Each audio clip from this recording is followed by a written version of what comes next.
सोचना है जो ये अध्यादेश लागू हुआ, क्या आपके हित में हुआ है? ये सरकार ने जो ये 3 अध्यादेश लागू किए हैं, इससे व्यापारी वर्ग और किसान बहुत सख्ते में है। हम अभी लोग ये नहीं सोच पा रहे हैं कि इसका हमारे व्यापार पे क्या असर पड़ेगा।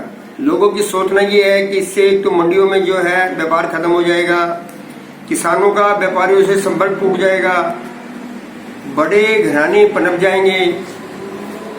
तो अभी तक लोग सरकार अपनी स्थिति स्पष्ट नहीं कर पाई है। एमएसपी रहेगा नहीं रहेगा, और किसान और व्यापारी वो किस स्टेज पे रहेंगे, उनकी स्थिति क्या होगी। तो इस अध्यादेश, इन 3 अध्यादेशों को सोच करके अभी तक व्यापारी और किसान कुछ नहीं समझ पाए कि हम लोग उनकी स्थिति क्या होगी। अभी तक सरकार भी स्थिति समझ नहीं कर पाई है। तो हमारा ये मानना है कि ये अगर ये अध्यादेश लागू होते हैं तो इससे मंडियों का व्यापार घटेगा और किसानों का और व्यापारियों का संपर्क टूटेगा। तो सरकार से हम तो यही कह सकते हैं कि इस अध्यादेश को लागू ना किया जाए और व्यापारी और किसान का संपर्क बना रहे। लेकिन अब तो लोकसभा में भी, राज्यसभा में भी पास हो गया, और सरकार का ये कहना है कि वो लोग व्यापारियों को और किसानों को विपक्ष के लोग भड़का रहे हैं और अध्यादेश व्यापारियों और किसानों के हित में है। आपको क्या लगता है, क्या आपका भविष्य में आपका इसके व्यापार, आपके व्यापार पे कोई असर पड़ेगा इससे?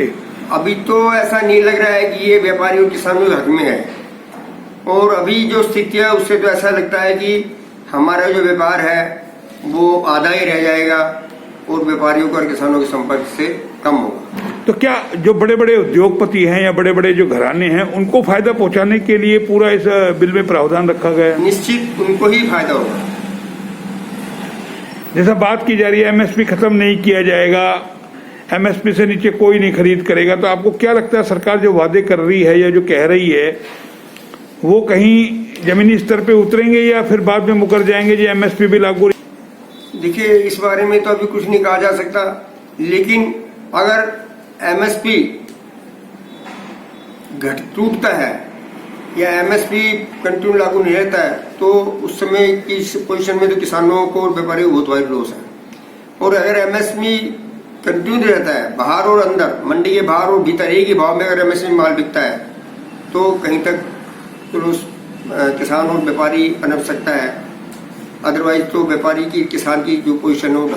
तो आपको ऐसा भी लगता है जो एमएसपी है वो जैसे सीजनेबल होता है, जैसे अब सरसों की फसल आई एमएसपी लागू हो गया, हाँ। आपको लगता है 12 महीने लागू रहना चाहिए एमएसपी? अगर जब हम इतने सही है तो एमएसपी 12 महीने लागू रहने में क्या दिक्कत है? ठीक है ना, या तो 12 महीने मंडी के बाहर और अंदर हर जगह एमएसपी लागू नहीं चाहिए ताकि व्यापार सुचारू रूप से कर सके। और अगर जो इसकी अवहेलना करता है उसके खिलाफ पुलिस कार्रवाई, सरकार कार्रवाई।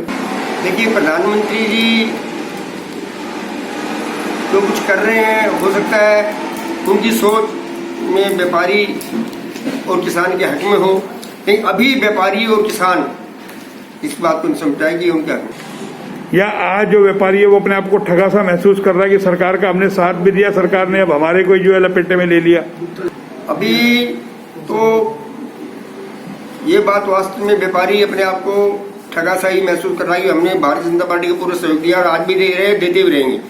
लेकिन भाई जो ये अध्यादेश है ये किसी भी व्यापारिक संगठन के या किसान के समझ में नहीं आ रहा है, उससे अपने को ठगा सा महसूस कर रहा है। लेकिन व्यापारी वर्ग बीजेपी के समर्थन में रहा है और आगे भी। लेकिन अब तो आपकी रोटी रोजी खतरे में हो रही है। अगर ऐसा ही हाल रहा इसी तरीके से तो आने वाले टाइम में मंडियां ही खत्म हो जाएगी, आप खुद इस बात को मान रहे हैं। आगे आने वाली इसी हालत में मंडियां खत्म होंगी। मंडी में अभी व्यापार कम नहीं है, आगे इस पोजीशन में आने में व्यापार मंडियों कम से 10% है।